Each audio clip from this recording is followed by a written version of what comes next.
What a Weird Week, the podcast for Friday, February 24th, 2023, the one with the very long tongue. And what is that tongue doing? It might surprise you.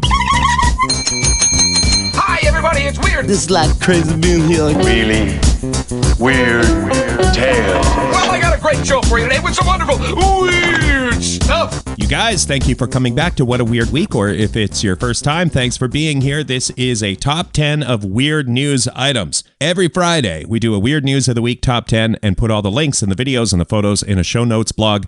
Click shownotes.page. That's the fastest way to get to the What a Weird Week stuff if you can't remember anything else. Shownotes.page. Oh, check out YouTube as well. We'll put this in the show notes. We're starting up an enhanced video podcast. So enhanced, you guys. We just keep hitting the enhance button over and over.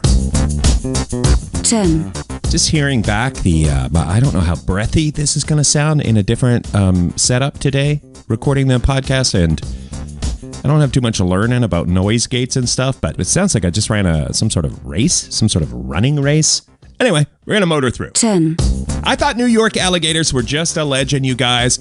They just caught a gator at a park in Brooklyn. Brooklyn, New York. Brooklyn, New York, America. Brooklyn, New York, United States of America, North America, world, Earth, planet Earth. It's a 4-foot gator swimming in a lake at Prospect Park in Brooklyn is where they found this gator. Gator is now at the Bronx Zoo. Police looking into how a gator ended up at a park in Brooklyn. They're not going with the theory that the gator was living in the sewer, though. 9. We put a video in the show notes. 9. Next gator story, please. This gator gave fist bumps, hundreds of fist bumps, and broke a world record. It was Albert, the alligator, who is the mascot of the University of Florida. Albert set a record for the most fist bumps by a mascot in 3 minutes. 340 fist bumps, a lot of fist bumps. Here's how if you want to set that record, maybe you're part of an organization where you have a mascot and you want to go for this obtainable world record. Here's how you do it. Your mascot stands in place and you recruit a bunch of fast runners to run in a circle and fist bump the mascot on the way by. They also played Eye of the Tiger. It helps if you play Eye of the Tiger in the background for motivation. We didn't get the rights. 8. How long is the longest human tongue, and what is he using it for? A guy from California named Nick has a tongue that's almost 4 inches long. And right away, when I read that, maybe you're doing the same thing. You hear 4 inches long. Wait a minute. Stick your tongue out. Oh, my tongue is about... So the world record for the longest tongue, they measure from the teeth outward. Basically, when you're sticking out your tongue, whatever is visible past your teeth, that's how they measure, you guys. This Nick guy has started making paintings with his tongue. If you want to learn how to tongue paint, what Nick does is he wraps his tongue in plastic, dips it in paint, and then basically licks the canvas to make beautiful art. And they call him Licasso. Hey, like Picasso, but licking. A licking Picasso named Licasso. In the story, they say some of his paintings have gone for like $1,200. It's not bad. Especially if the canvas tastes good. If you develop a taste for the canvas somehow, 7. Updating the narrative of how the robots are soon going to enslave us all. Headline, not written by AI. TheVerge.com has an article out about how AI can fool us all into thinking it's a real person and not just a heartless, soulless, perhaps murderous robot. It's a great article if you want to understand AI chatbots like ChatGPT. The link is in the show notes. It seems like the AI train is rolling down the tracks, and an awful lot of folks are either jumping on board or shaking their fists as the train leaves the station, saying, "Get out of my station, you!" That's me feigning anger at AI on a train. So let me just say, I ain't had much learning, you guys. But this is my take on the article explaining how AI fools us into thinking it's a real person, that it can do more than it really can, or that it's wonderful, or that it's evil. We're all failing the mirror test. Here's the mirror test, kind of in a nutshell. If AI acts like us, we're more likely to believe it's a real conscious being rather than a soulless, perhaps murderous piece of programming. So we don't recognize ourselves in the mirror. Essentially, that's the mirror test. We think there's someone else interacting with us, someone who tends to agree with our views, someone who seems like they like us. That's how AI is fooling us. We're failing the mirror test. I just failed it now because I'm, instead of saying the program is doing this, I'm like, AI is out to get us, which, according to this article, not exactly true. Still skeptical. Anytime you've thanked Alexa for the information that she just provided, you have failed the mirror test, apparently. And I do that all the time, you guys. So I'm passing at being polite, but I'm failing the mirror test. It's an interesting article. The link is in the show notes.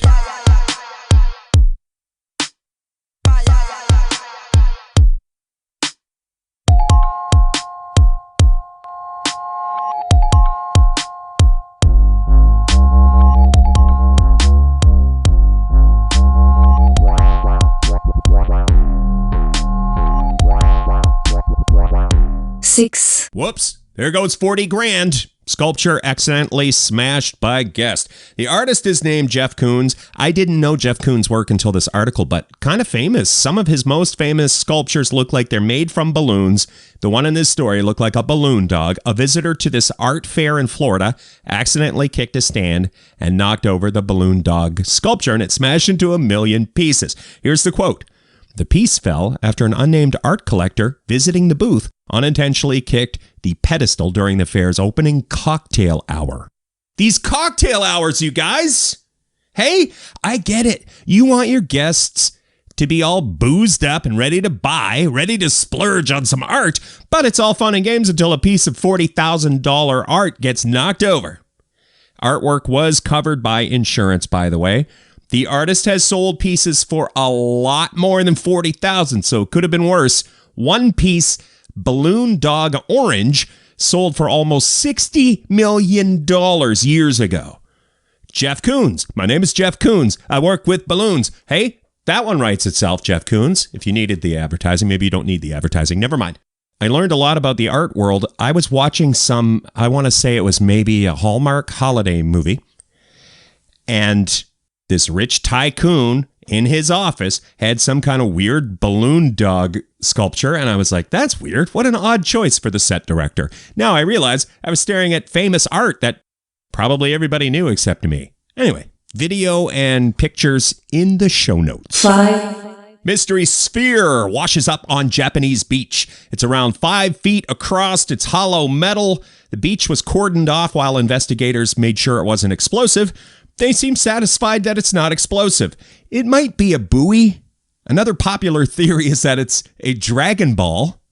That kind of made this story go viral. At time of recording, they were going to take it somewhere and put it in storage in case the owner shows up someday and wants it back. Is the owner Godzilla? We just don't know. By the way, though, I don't want to ruin the story, the Dragon Ball theory, but if you Google steel buoy, a bunch of similar things pop up in Google Images. If you want to see the Dragon Ball Z meme and all that, we put that in the show notes. 4. The future is mushrooms, you guys. Did you think the future was something else? Did you think the future was Bitcoin? Well, let's put a pin in that. Talk about that later. But no, the future is mushrooms, you guys. There's an article from Vice about this mushroom that's going to change the world. It's a kind of mushroom that shows up on tree trunks. If you saw a photo of it, you can click the show notes. If you saw, you'd be like, oh, I've seen that mushroom before. It can be turned into plastic, basically plastic. It's very lightweight, but very tough. They can make body armor from this mushroom. So to be continued, but sustainable body armor. Hey, that seems like that could be an industry. I think they should start with bike helmets, though. A test run of bike helmets. Bike helmets are already pretty goofy looking. No one's going to care if they're wearing a mushroom. I mean, I think you could roll those out and make a little money. 3. Pizza controversy. A lot of news orgs picked up the No Dumb People Please pizzeria story. Santino's Pizzeria in Ohio. I almost said no.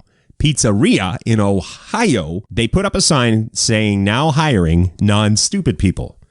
Did that offend people? Probably. Probably somebody got offended. It's almost impossible to offend no one. Even when you think you have the greatest sense of humor, the most lighthearted podcast in the podcast universe. Just as an example, random example, still some people will be offended. I linked to the Santino's Pizzeria Facebook in the show notes because they've had this thing where people call and order 100 pizzas and then call back and they're like, did you get them made? Yeah? Well, I was just kidding. Haha. And when that happened, they gave their pizzas to a homeless shelter or a food bank. I think they were just trying to be funny with their sign. I try not to take sides, but I take sides every week, don't I? I'm siding on pizza. That's it. Controversial take. I'm siding with pizza. 2, Mistakes happen. This story will make you feel better about your own mistakes. The Secretary of Transport in Spain has resigned after anger began to rise over a train controversy. The Secretary of Transport stepped down because of the trains in Spain, you guys. The trains in Spain! The trains in Spain. Spain awarded a contract for a new commuter train, $275 million US dollars, I think, somewhere in there. But then those trains were too wide to fit through the train tunnels of Spain. So now everything is going to be 2 years late. They have to revamp everything 2 years late on the order because the trains were too fat to go through the train tunnels.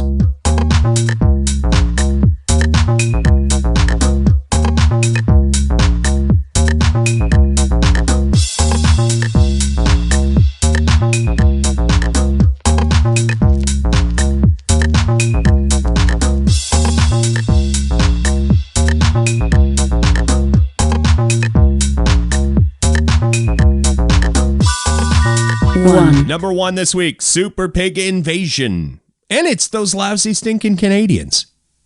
As this podcast originates from East Coast Canada, let me just say, I had no idea, and did anyone have any idea that it would be the lousy, stinkin' Canadians? The headline from Popular Mechanics, highly intelligent and possibly invincible super pigs are invading America. I saw this on Jimmy Kimmel Live. It's been on quite a few newscasts. In case you missed it, Canadians crossbred regular pigs with wild boar so the pig farmers would have bigger, hardier pigs, for more bacon and whatnot. Then there was a decline in the pig market, so they think some farmers just let their pigs go, these new super pigs. They turn them loose rather than lose money raising these pigs for market. Those pigs have thrived. And now they're starting a full-scale invasion of the USA.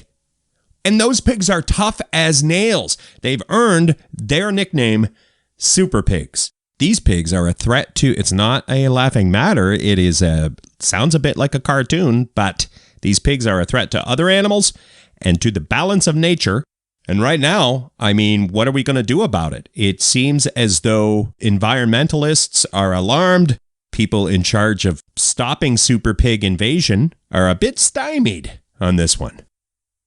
All this time, we were worried about the zombie apocalypse and balloon invasions and the robot uprising. Maybe this is how it all ends, you guys. A pigvasion. I don't like to end on that note. I like to end hopeful. Just in case the pigs rise up like Planet of the Apes, except it's Planet of the Pigs. Remember what happened at the end of that movie? I don't, but I assume it was a happy ending. I'm hoping it was a happy ending, and what I said just made sense, and we're all uplifted by my meaningful speech. Okay, thanks for listening to the podcast. If you made it all the way to this very part of the podcast, I especially thank you. You are my favorite. If you want show notes or more details on podcast stuff, go shownotes.page. You will find the What a Weird Week info is there. Shownotes.page.